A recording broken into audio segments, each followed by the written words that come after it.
Bienvenue à une nouvelle leçon du cours pour programmeurs en Java intitulée le pattern. Alors le pattern, c'est un élément très important au niveau de Java qui va nous permettre bien sûr de pouvoir résoudre quelques problèmes. Donc c'est la solution à plusieurs problèmes. Alors des problèmes bien définis. Alors sans plus tarder, le menu. Gérer l'accès aux ressources partagées. Le problème du producteur et du consommateur. Les readers and writers. Alors on va commencer par le premier point. Gérer l'accès aux ressources partagées. Alors maintenant, si la ressource à protéger est entièrement contenue dans un objet, à ce moment-là, l'usage de méthodes synchronisées est suffisant. Et là, c'est très important.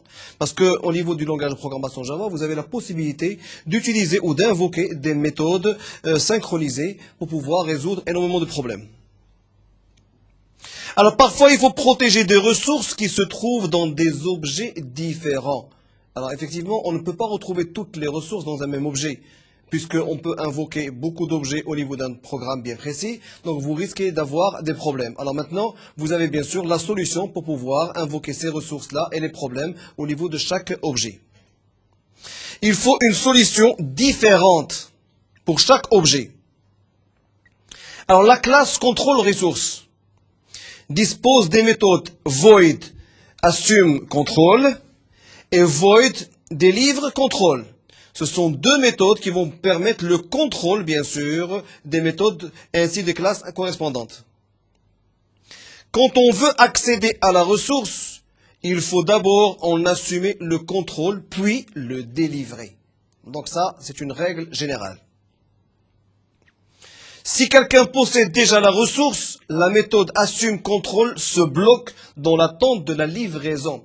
Et là, on va le voir plus tard au niveau lorsque vous allez entamer les databases ainsi que la Java Database Connectivity, vous allez comprendre que une base de données, il y a des méthodes pour pouvoir l'attaquer. Et ces méthodes-là, vous avez les méthodes optimistes et pessimistes. Et ces méthodes vous permettent soit d'accéder simultanément au niveau d'un même enregistrement ou d'une même ressource, sinon carrément attendre que l'accès à la première ressource soit terminé pour pouvoir accéder par la deuxième ressource. Il faut gérer les demandes de contrôle multiples de la part du même thread. Alors, le thread est très important, donc c'est une notion très importante et qui est bien sûr nouvelle au niveau de Java et qui nous permet bien sûr de pouvoir gagner énormément de temps, d'optimiser la mémoire, d'optimiser les ressources processeurs. Pourquoi? Parce que bon, si la machine devait être plantée, c'est le thread qui est en question qui tourne, qui plantera et non pas tout le process. Alors, le contrôle ressource. Vous avez le contrôle ressource, vous avez le thread qui est un owner, et le compteur, par exemple, qui est integer. Alors, vous avez bien sûr la méthode assume control et la méthode deliver control qui peuvent bien sûr contrôler les ressources que vous avez là. Donc, un exemple de réalisation, vous allez le retrouver au niveau du chapitre 6, au niveau du fichier contrôle ressources.java. Alors, on va voir maintenant les avantages et les désavantages ou les inconvénients. Alors, c'est une solution conceptuellement simple, mais de bas niveau par rapport à d'autres solutions qui existent. Il faut se rappeler d'appeler les deux méthodes. Si vous oubliez une méthode, donc toute la procédure ne sera pas la même. Aucune relation entre la ressource contrôlée et l'objet qui la contrôle. Donc vous voyez un petit peu la différence qu'il y a. Donc vous avez, malheureusement, on n'a aucune relation entre la ressource contrôlée et l'objet qui la contrôle. Alors, on va voir le problème du producteur et du consommateur. Alors, on va supposer que par hypothèse, on a deux threads, le thread P et le thread C. P produit continuellement des objets et ne peut être arrêté. Ça, c'est le P. Alors que le C reçoit les objets envoyés par P et les traite. Alors ça, c'est un cas particulier, mais c'est un cas qui existe. Alors, vous avez des contraintes supplémentaires. Aucun objet produit ne doit être perdu. C'est très important. Au niveau de la sécurité, c'est très important.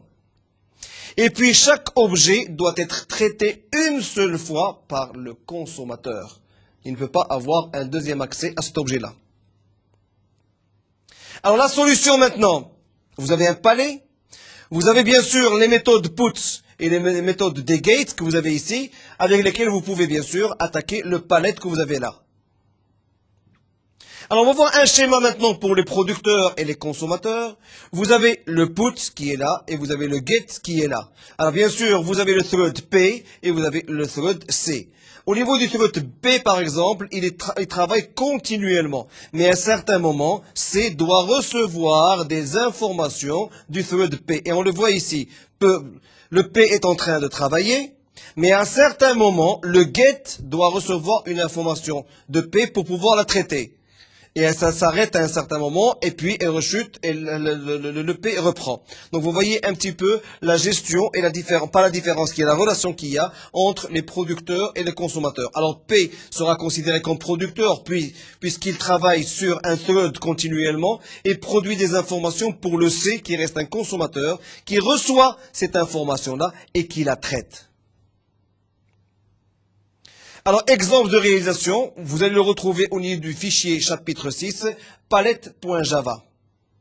Alors, et aussi producteur.java, consommateur.java, et essai du producteur consommateur.java. Alors, durant, bien sûr, ces exercices-là, vous allez retrouver toutes les méthodes que je viens de citer actuellement, ainsi que l'interpolation entre deux threads pour vous donner le meilleur exemple d'un thread qui est continuellement en travail et d'un thread qui attend des informations pour pouvoir les exploiter et puis il s'arrête.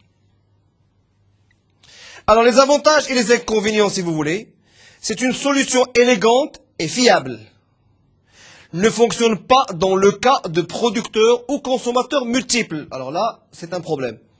Donc malheureusement, elle ne peut pas travailler dans un environnement où il y a plusieurs producteurs ou plusieurs consommateurs. Les readers et les writers. Étant donné une ressource partagée, il peut y avoir simultanément beaucoup d'accès en lecture. Tout à fait normal. Si vous avez une ressource qui est partagée, par exemple, avec plusieurs personnes ou avec tout le monde, c'est tout à fait normal qu'il y ait simultanément beaucoup d'accès en lecture. Mais un seul accès en écriture à la fois. Donc vous êtes limité à un seul accès. Vous ne pouvez pas dépasser, dans ce cas-là, un seul accès. Donc plusieurs lectures, mais un seul accès écriture. Alors tant qu'il y a des demandes de lecture, elles sont accordées. Mais pour l'écriture, vous êtes limité à un. Si une demande d'écriture arrive, on attend qu'il n'y ait plus d'activité en cours pour que, bien sûr, l'écriture soit faite. Et là, c'est une protection pour pouvoir ne pas dommager, bien sûr, votre fichier. Puis, on l'accorde. Alors, les demandes de lecture arrivées après une date d'écriture demandée ne peuvent être évitées qu'à la fin de celle-ci. Et là, c'est très important, je le répète encore une fois, la demande de lecture arrivée après une date d'écriture demandée ne peuvent être évitées qu'à la fin de celle-ci. Alors vous avez maintenant votre RW lock, donc writer and reader lock, et vous avez bien sûr les méthodes que vous allez utiliser. Bien sûr, en attente, vous avez vecteur qui attend. Vous avez une demande de lecture, vous avez une demande d'écriture, et vous avez des livres. Alors, ce sont les méthodes que vous allez utiliser pour pouvoir travailler avec le Readers and Writer Lock. Alors, les problèmes de réalisation. Il est nécessaire de gérer le cas où un thread demande l'accès plusieurs fois. Parce qu'effectivement, on peut demander l'accès à un thread à plusieurs reprises. Et tout dépend de la programmation que vous avez faite. Alors du moment que vous travaillez avec des threads, il faut savoir les exploiter correctement, il faut savoir gérer vos threads correctement, parce que dans ce cas-là, vous risquez d'avoir un problème. Alors, même niveau de privilèges, des privilèges différents, donc le lock upgrade. Alors l'exemple de réalisation, vous pouvez le retrouver sur le fichier du chapitre 6, rwlock.java. Et rwlocktest.java. Alors maintenant les avantages et les inconvénients. Le pattern d'emploi fréquent. Donc il y a un pattern d'emploi qui est très fréquent. Aucune liaison entre la ressource protégée et l'objet qui la contrôle. Alors maintenant, notre leçon prend fin. Si vous avez besoin d'informations complémentaires, vous pouvez toujours vous connecter au site de Netuno en cliquant sur le lien Magnetio.